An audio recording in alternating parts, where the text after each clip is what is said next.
Maka kehadirannya itu adalah menunjukkan jalan yang benar bagi kita. Kita manusia tidak tahu jalan yang benar, tetapi melalui kehadirannya Dia adalah terang, Dia jalan yang benar. Maka melalui kehadirannya Dia menunjukkan jalan yang benar bagi kita. Sehingga kita sebagai orang yang percaya, kita sudah ada di dalam kebenaran itu. Kita sudah ada di dalam jalan yang ditunjukkan Tuhan kepada kita. Dan juga kehadiran Tuhan Yesus memelihara kita. Di dalam Injil Yohanes juga pasal 10 ayat 10 di situ dikatakan bagian B dan ayat 11 bahwa Tuhan Yesus datang itu, Dia datang untuk memberikan kita kehidupan, ya. Memberikan kita kehidupan dan kehidupan yang berkelimpahan. Di situ dikatakan bahwa akulah gembala yang baik. Tuhan Yesus datang, kehadirannya bagaikan gembala yang baik.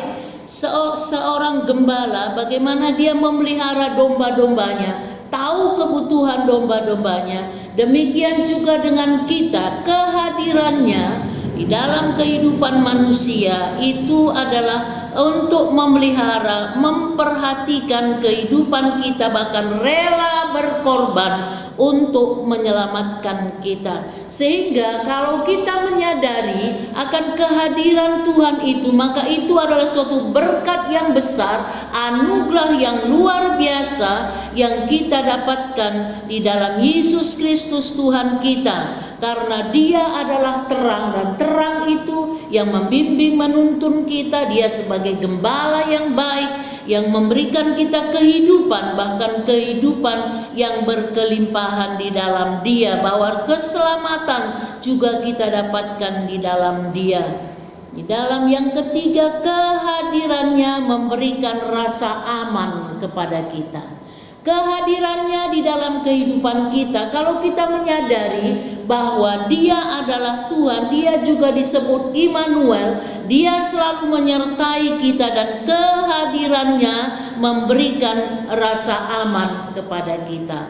Pada suatu saat murid-murid Tuhan Yesus, Dia naik ke perahu, dan di dalam perahu itu mereka begitu bersusah payah untuk mendayung perahu mereka karena ada gelombang yang menerpa kehidupan mereka. Pada saat itu Tuhan Yesus datang. Dia berjalan di atas air, Dia datang menemui murid-muridnya. Pada waktu Dia masuk ke dalam perahu itu, maka gelombang itu menjadi tenang, dan murid-muridnya menjadi aman karena ada Yesus di situ, dan segala angin badai gelombang itu dibuat Tuhan menjadi tenang, dan mereka bisa melanjutkan perjalanannya. Seperti juga apa yang menjadi pengakuan dari Daud bahwa hanya dekat Allah saja aku tenang. Di dalam Yesus, di dalam kehadirannya, di dalam kehidupan kita, itulah membuat kita tenang, membuat kita aman di dalam kehidupan ini. Sekalipun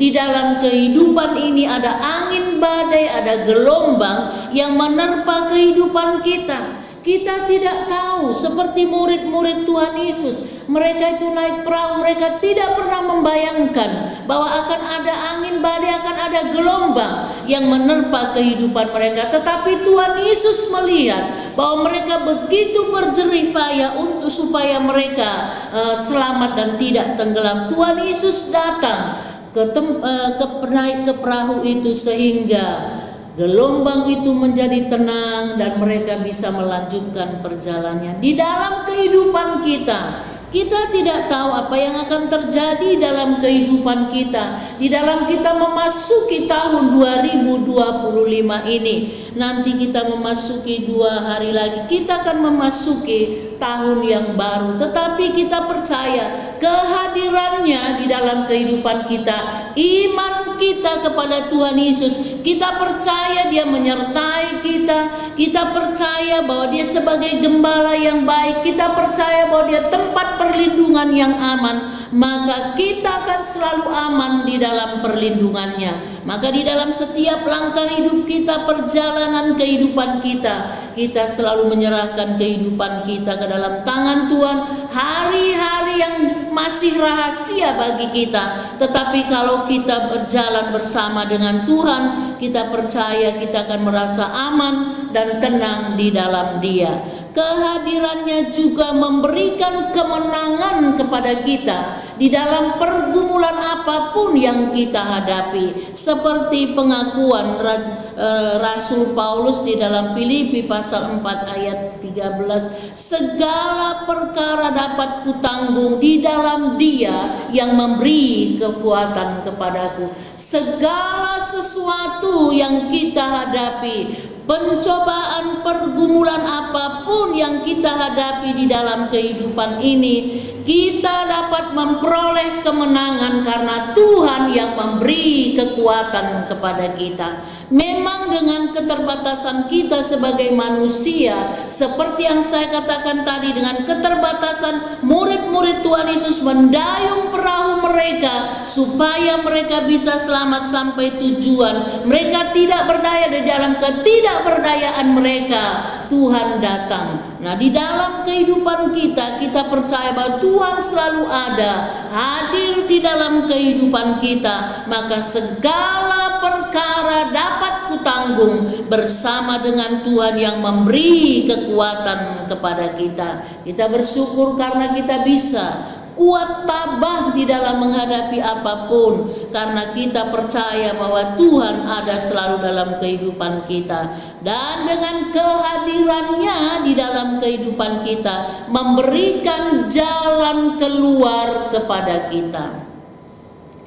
Di dalam 1 Korintus pasal 10 ayat 13, pencobaan-pencobaan yang kita alami itu pencobaan biasa, tetapi di dalam hal itu pun Tuhan akan memberikan jalan keluar kepada kita supaya kita cakap menanggungnya. Kita bisa mengatasinya karena Tuhan hadir di dalam memberikan jalan keluar di dalam kehidupan kita.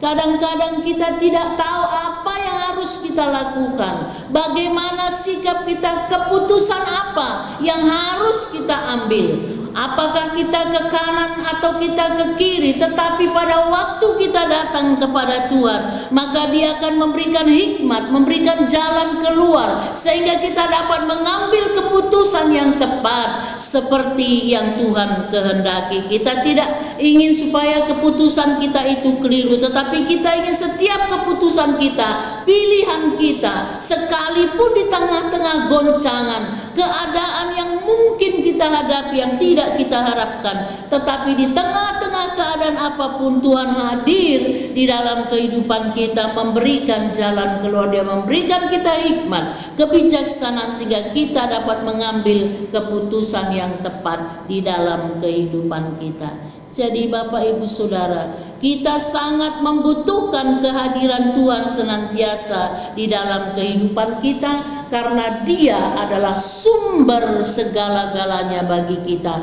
Di dalam Dia kita menemukan segala-galanya. Betapa kita bangga dan kita beruntung karena kita ada di dalam Tuhan. Kita sudah ada di dalam kasih karunia-Nya. Kita sudah ada di dalam anugerah-Nya. Kita disertai, dilindungi, diberkati oleh Tuhan. Maka dengan penuh keyakinan, dengan iman, kita akan melangkahkan kaki kita di tahun 2025 ini dengan pertolongan Tuhan, dengan kekuatan daripada Tuhan. Aku akan menjalani hari-hariku bersama dengan Tuhan karena Dia menyertai aku. Kehadirannya lah yang menunjukkan jalan bagiku. Kehadirannya lah yang memelihara kehidupanku. Kehadirannya menjadikan aku aman dan tenang, dan kehadirannya memberikan kemenangan bagiku di dalam aku menjalani kehidupanku sepanjang tahun ini. Kehadirannya memberikan jalan keluar keluar kepadaku, sehingga aku akan mengambil keputusan pilihan yang tepat, karena Tuhan yang memberikan pertolongan dan jalan keluar bagiku. Jadi Bapak Ibu Saudara, mari kita menyerahkan sepenuhnya kehidupan kita ke dalam tangan Tuhan. Kita sebagai manusia, kita tidak tahu apa yang akan terjadi dalam kehidupan kita di hari-hari kita ke depan. Tetapi percayalah bahwa kita disertai oleh Tuhan, kita dituntun, dipimpin oleh Tuhan. Rencana Tuhan itu adalah rencana yang baik dalam kehidupan kita. Maka setiap saat, setiap waktu kita datang kepada Tuhan, menyerahkan hidup kita kepada Tuhan. Kita hidup di dalam iman kepada Tuhan. Kita berusaha bagaimana caranya supaya kita selalu hidup di dalam perkenanan Tuhan. Amin. Tuhan memberkati kita semua.